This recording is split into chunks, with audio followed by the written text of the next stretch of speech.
Greetings, welcome back. I am standing in the driveway and we are about to see if we can tackle some windshield wipers that don't seem to be working. So I'm going to give you a little demo here. Okay, I'm going to put them on. 1, 2, 3. Look at them go. Look at them go. All right, so let's pop the hood and see what's going on. I don't think we're going to be able to see much of anything from down here. So what needs to happen is we need to take this cowl off. So let's go ahead and do that. Get this cowl off, the windshield wipers have to come off. Wrong way. That was not supposed to happen like that, gentlemen. It's not good. I don't think that's supposed to happen. I don't think that's supposed to happen. Best thing to do is get like a little crowbar here. Pickle fork works. So basically there's a taper inside of these. So they're really just pressed on there, if you will. There's a spline would be the better way to explain it. So as you torque them down, the spline goes into place, and that's how she works. I think we're gonna be better off trying to finagle this thing off with the hood closed. Let's try that. Debatable move, debatable. No, terrible strategy. Pickle fork, if I'm a pickle fork. What's alarming about this is gonna be the easy one. That one's gonna be the harder one to get because it's kind of hard to reach. Watch, it'll come right off. Okay, and the reason for that likely is this one has been off at some point in the past. I'm not sure if this one has ever been off. Oh, a little vibration. Okay, windshield wiper 1, windshield wiper number 2, and then this should come right off with some clips, if I remember correctly.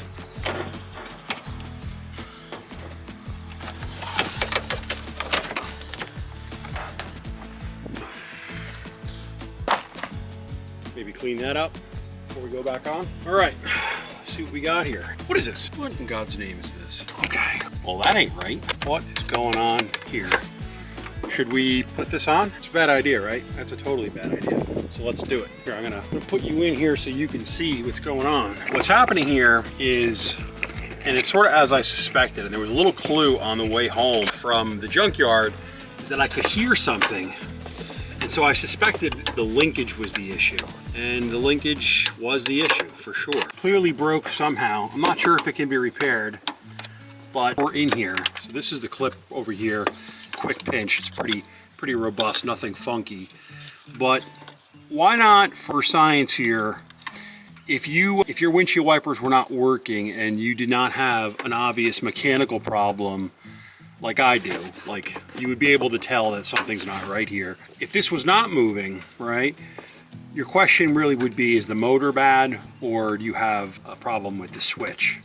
So I'm gonna show you how to quickly diagnose that problem right at the connector. So you'd be able to validate that the motor is actually bad and it's not a switch problem.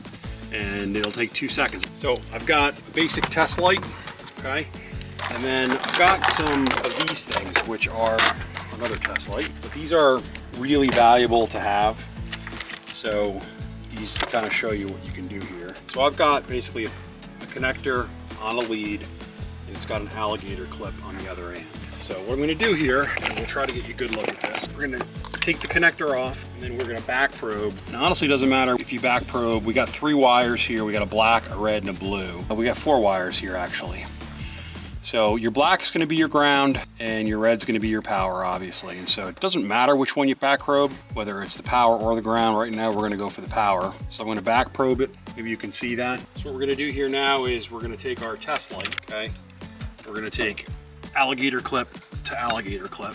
We're going to connect these two, okay? So if we're in power right now and we turn the car on and the windshield wiper's on, when we touch our test light to a ground, we should get this light to light up. And so if you couldn't see this moving, that's how you'd quickly tell that you have control here and you've got power and ground, frankly. So let's put this thing on. I'll show you. We're gonna put this on. So we're in power. I'm gonna try to get you a look. I'm gonna touch the ground real quick. So that is how you would test it. But for now, we have an obvious problem and ours is mechanical. And this happens because of me turning the windshield wipers on when I have a foot of snow on the windshield. Not made for that. Definitely clean your windshield off before you put your windshield wiper motors on. Now I actually think, I see a bolt here. Not sure what that's from. But part of me thinks that this can actually be repaired. I have pulled one at the junkyard, and if you've been watching the channel, you know that, because this happened on the way down to Harry's U-Pull. So let's go get the one that I pulled from the junkyard and let's take a look. This is the one we got from the junkyard. You can actually see these splines a little bit better over here. But if you see in the center here, this piece is connected to the center over here. And if you remember that bolt that I just pulled, well, turns out that it has come loose. So what I'm saying is that this is probably a no parts required fix, okay? We just put that on there and see if we can get this tightened back down. Now we probably want to put a little Loctite or something on there for sure. Okay, now I don't know if that's tight enough, but betting man, all the world's problems are solved right now. Let's go give her a start. She's on there now. Doesn't sound good, does she? She's loose. It's possible she's loose. It's possible she's bent. It's really hard to say. Really hard to say.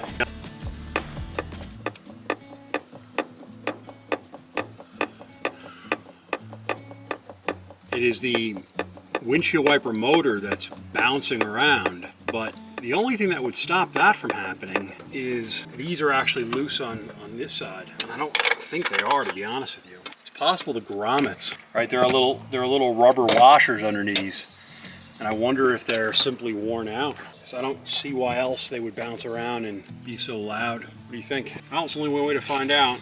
Let's see if we can find out what size these are and tighten them down. These are probably a 10, right? 10 seems like a very, very undersized bolt for something that moves constantly.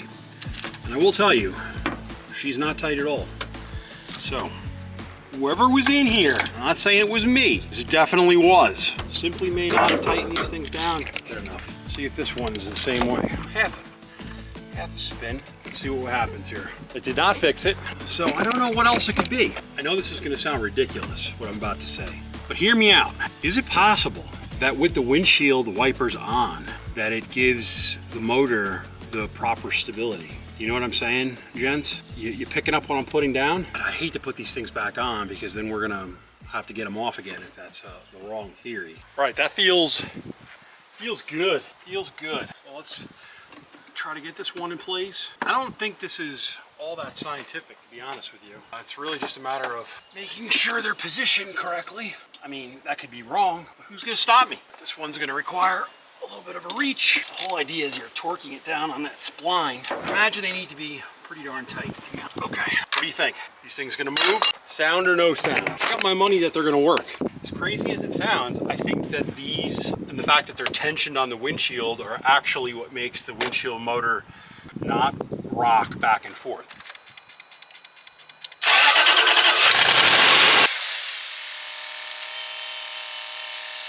That did not go great. It did not go great. Did something terribly wrong. And it's possible that if I didn't need a motor, that I do now. What did I do wrong, guys? Well, they come off easier the second time. It's the good news. Okay, I think we got it here. So what's happening right now is this can go on more than one way. And right now I've got it on the wrong way. And this subtle difference makes the difference between the motor actually moving in the right direction and rotating properly and not. I know it seems small, subtle, insignificant, but that is really what's giving me problems.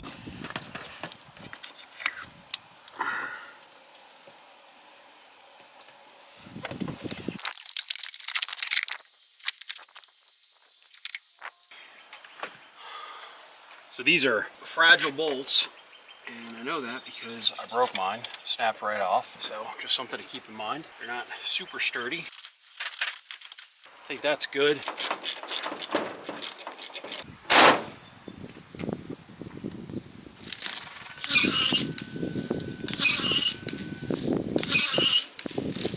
Then the last thing we need to do is, these things have little caps. So we gotta put the caps on. Forgot to do those.